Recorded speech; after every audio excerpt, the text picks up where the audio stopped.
சுகம் Siddha YouTube TV சேனல்களுக்கு வணக்கம். நம்ம சேனலை புதுசாக பார்க்குறவங்க சப்ஸ்கிரைப் பண்ணிட்டு பாருங்க. பக்கத்தில் ஆல் பட்டன் இருக்கும், அதில் நீங்கள் ப்ரெஸ் பண்ணிட்டீங்கன்னா நம்ம வீடியோ பதிவு உங்களுக்கு எப்பவுமே தொடர்ந்து கிடைச்சிக்கிட்டே இருக்கும். இன்னைக்கு நம்முடைய நண்பர் ஒருவர், அதாவது அவருக்கு அசோஸ்பெர்மியா நிலை, அதாவது உயிரணுக்கள் அற்ற நிலையில காணப்படுறாங்க. அவங்களுக்கு உயிரணுக்களை உற்பத்தி பண்ணுவதற்கு நம்மளுடைய பாரம்பரிய மருத்துவ முறையில் உள்ள வழிமுறைகளை எங்களுக்கு சொல்லுங்க அப்படின்னு சொன்னதுனால இந்த மருத்துவ குறிப்பை அவங்களுக்காக வேண்டி வெளியிடுறோம். அதாவது ஒருவருக்கு வயது பார்த்தீங்கன்னா 45 வயது தாண்டி விட்டது. அவருக்கு பார்த்தீங்கன்னா உயிரணுக்கள் சுத்தமா இல்லை. அதே போல பார்த்தீங்கன்னா விந்துவானது நீர்த்து போயிருச்சுது. குழந்தை பாய்க்கிறதுக்கும் அவங்களுக்கு தடையா இருந்துகிட்டு இருக்குது.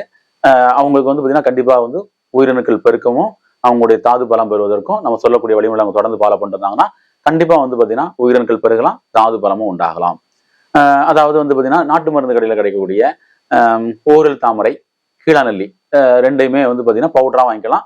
ஆனா என்னைய பொறுத்தவரையில பார்த்தீங்கன்னா நல்ல பலன் கிடைக்கணும்னா நீங்க பச்சையா பயன்படுத்துறதா நல்லது.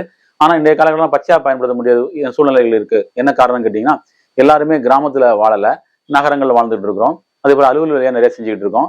அப்போ பச்சையா கிடைக்குமான்னு கேட்டா கொஞ்சம் சிலருக்கு சந்தேகம் தான். சிலருக்கு பச்சையா கிடைச்சுன்னா பச்சையா பயன்படுறது ரொம்ப சால சிறந்தது. அது மட்டும் அந்த கருத்தை நான் பதிவிடுறேன். இந்த ஓரல் தாமரையை பார்த்தீங்கன்னா சமூலம் அப்படின்னு சொல்லுவாங்க. அதாவது வேறு, தண்டு, இலை, பூக்கள் எல்லாமே கலந்த அந்த ஒரு முழு இலையை எடுத்துக்கணும், முழு செடியை எடுத்துக்கணும். அதே மாதிரி பார்த்தீங்கன்னா கீழ்காய் நெல்லின்னு சொல்லக்கூடிய கீழ நெல்லியும் முழுமையா எடுத்துக்கணும். உதாரணமா 50 கிராம் அளவுக்கு நீங்க ஒரு 50 கிராம் வேண்டாம், 5 கிராம் அளவுக்கு 5 கிராம் அளவுக்கு ஓரல் தாமரை எடுத்துட்டீங்கன்னா அதே 5 கிராம் அளவுக்கு கீழ நெல்லி ரெண்டும் சம அளவு எடுத்துக்கோங்க. ஒரு கைப்பிடி அளவுக்கு எடுத்துட்டு நல்லா அம்மியில வச்சு அரைங்க. இன்னைக்கு மிக்சர்லாம் அது அரைப்படாது. ஏன்னா நமக்கு நல்லா நைஸ் வேணும். அதனால அம்மியில வச்சு அரைச்சி அதை பார்த்தீங்கன்னா பசு மோர்ல சாப்பிடணும். மோர்ல சாப்பிட்டு வந்தீங்கன்னா அவங்களுக்கு உடம்புல உடல் உஷ்ணம் குறையும். அதே போல தாது பெருக்கம் ஏற்படும். விந்தணுக்களின் எண்ணிக்கை தரமாக இருக்கும். அதே போல இது நோய் உள்ளவங்க இல்ல இந்த மாதிரி உயிரணுக்களோட தான் சாப்பிடணும்னு கேட்டால் அப்படிலாம் கிடையாது. இதை குழந்தைகள் இருந்து, அதாவது 3 வயசு குழந்தைகள் இருந்து எல்லோருமே எடுத்துக்கலாம். நல்லா ஜீரணமாகி உள்ள வரைக்கும் நம்மளால உடல் எந்த அளவுக்கு பலம் இருக்கும் அது வரைக்கும் எடுத்துக்கலாம். இது உடல் பலத்தை கொடுக்கும், உடலுக்கு ஆரோக்கியத்தை கொடுக்கும். ஆண்களுடைய, அதாவது தவறான பழக்க வழக்கங்கள்ல விந்தை விரயம் செஞ்ச ஆண்களுக்கு இது ஒரு வரப்பிரசாதம் சொல்லலாம். இதை நம்ம கோலை ஊனி நடக்கூடிய கிழவர் சாப்பிட்டாருன்னா கோலை ஊனி நடப்பாரு அப்படின்னு சொல்லுவாங்க. அந்த அளவுக்கு இது மகத்துவம் வாய்ந்தது, நிறைய சத்துக்கள் நிறைந்தது.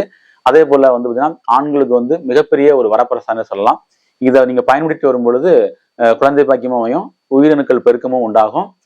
அதே போல பார்த்தீங்கன்னா ஒரு தாது பலம், தாது உள்ள ஒரு மனிதனா இருப்பாங்க, ஆரோக்கியமா இருப்பாங்க. சிலருக்கு பார்த்தீங்கன்னா பல்வேறு வகை நோய்கள் காணப்படும். அது என்ன நோயினே தெரியாம இருப்பாங்க. அவங்க இதை எடுத்துட்டு வந்தாங்கன்னா உங்க நோய்கள் கண்டுபிடிக்க முடியாத நோய்களுக்கும் இது உதவி செய்யும். அதே போல நல்லா பசி எடுக்கும், உடம்ப நல்லா சுறுசுறுப்பா வச்சுக்கிடும். சத்துக்கள் நிறைய காணப்படுறதுனால அவங்க எப்பவுமே சுறுசுறுப்பா இருப்பாங்க. நம்ம நண்பர் ஒருவர் இப்படிதான் எடுத்து வந்தாரு. ஒரு 45 நாள் எடுக்க சொல்லியிருந்தேன். அவர் எடுத்து வரும்போது ஒரு 15 நாள் வரும்போது சொன்னாரு, எனக்கு கை கால்லாம் நல்லா நீங்க சொன்ன மாதிரியே முறுக்கி ஏறுதுங்க, நரம்பெல்லாம் நல்லா இதா இருக்குங்க, யாரையும் அடிக்கணும் போல் இருக்குங்க, அந்த அளவுக்கு எனக்கு உற்சாகமா இருக்குன்னு சொல்லி சொன்னாங்க. அந்த அளவுக்கு நல்ல பலன்கள் கொடுக்கும். அதே போல பசி நல்லா எடுக்கும், நல்ல உணவுகள் ஜீரணமாகும், ரத்தத்தை சுத்தப்படுத்தும். அதே போல ஆண்களுக்கு ஆண்மையை நல்லா விருத்திப்படுத்தும். அதே போல அது உயிரணுக்களையும் நல்லாவே பலப்படுத்தும். இது ஆண்கள் பெண்கள் 2 பேருமே எடுக்கலாம். கண்டிப்பா 2 பேருமே எடுக்கலாம். அவங்க பெண்கள் எடுத்து வந்தாங்கன்னா அவங்களோட மாதவிடாய் சம்பந்தமான பிரச்சனைகள், கர்ப்பப்பை சம்பந்தமான பிரச்சனைகள் எல்லாமே சரியாகும். நீர்க்கட்டி நல்லாவே கரையும், குழந்தை பாக்கியமும் உண்டாகும். இதை பாரம்பரிய மருத்துவத்துல ஒரு பாட்டி, ஒரு குடும்பம் பாத்தீங்கன்னா அது பண்ணிட்டு இருக்கிறாங்க. அவங்க பாத்தீங்கன்னா இந்த கருத்தை வெளிவிட்டாங்க. இதை பயன்படுத்தி நிறைய பேர் பாத்தீங்கன்னா குழந்தை பாக்கியம் பெற்று பண்ணிட்டு இருக்காங்க. கிட்டத்தட்ட பெண்கள் பாத்தீங்கன்னா மொனபாசம் நிக்கிற வரைக்கும் இதை பயன்படுத்தி வெட்டிக்கிட்டு இருக்காங்க. ஆண்களை பொறுத்தவரையில நீங்க அவங்களுக்கு செம்மன் எப்போதுமே பாத்தீங்கன்னா நல்ல ஆரோக்கியமா இருக்கிற வரைக்கும் எடுத்துக்கொள்ளலாம்.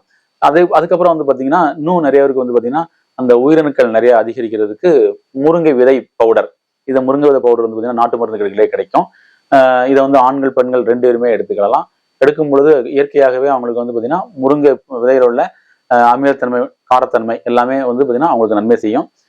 ஆண்களுக்கு பாத்தீங்கன்னா தாது பலத்தை பெருக்கும். அதே போல அளவுக்கு அதிகமா சாப்பிட்டா வயிற்றுப்போக்கம் உண்டு பண்ணி விட்டுரும்.